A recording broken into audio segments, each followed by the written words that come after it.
والا مہربان ہے۔ اے ایمان والو،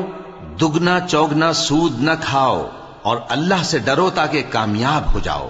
اور دوزخ کی آگ سے بچو جو کافروں کے لیے تیار کی گئی ہے، اور اللہ اور اس کے رسول کی اطاعت کرو تاکہ تم پر رحمت کی جائے،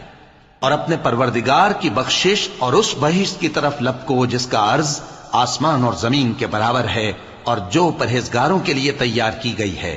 جو آسودگی اور تنگی میں اپنا مال اللہ کی راہ میں خرچ کرتے ہیں اور غصے کو روکتے اور لوگوں کے قصور معاف کرتے ہیں، اور اللہ نیکوکاروں کو دوست رکھتا ہے۔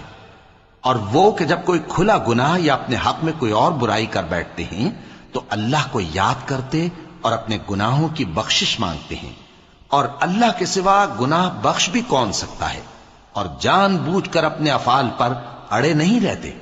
ایسے ہی لوگوں کا صلہ ان کے پروردگار کی طرف سے بخشش اور باغ ہیں جن کے نیچے نہریں بہ رہی ہیں، اور وہ ان میں ہمیشہ بستے رہیں گے،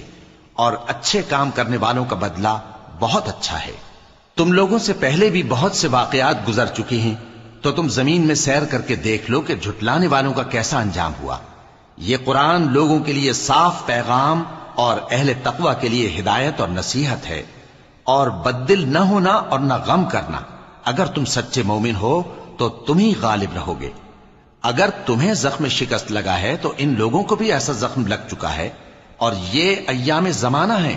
کہ ہم ان کو لوگوں میں بدلتے رہتے ہیں، اور اس سے یہ بھی مقصود تھا کہ اللہ ایمان والوں کو جدا کر دے اور تم میں سے بعض کو شہید بنائے، اور اللہ بے انصافوں کو پسند نہیں کرتا۔ اور یہ بھی مقصود تھا کہ اللہ ایمان والوں کو پاک صاف بنا دے اور کافروں کو نابود کر دے۔ کیا تم یہ سمجھتے ہو کہ بے آزمائش بہشت میں جا داخل ہوگے؟ حالانکہ ابھی اللہ نے تم میں سے جہاد کرنے والوں کو تو اچھی طرح معلوم کیا ہی نہیں، اور یہ بھی مقصود ہے کہ وہ ثابت قدم رہنے والوں کو معلوم کرے، اور تم موت شہادت کے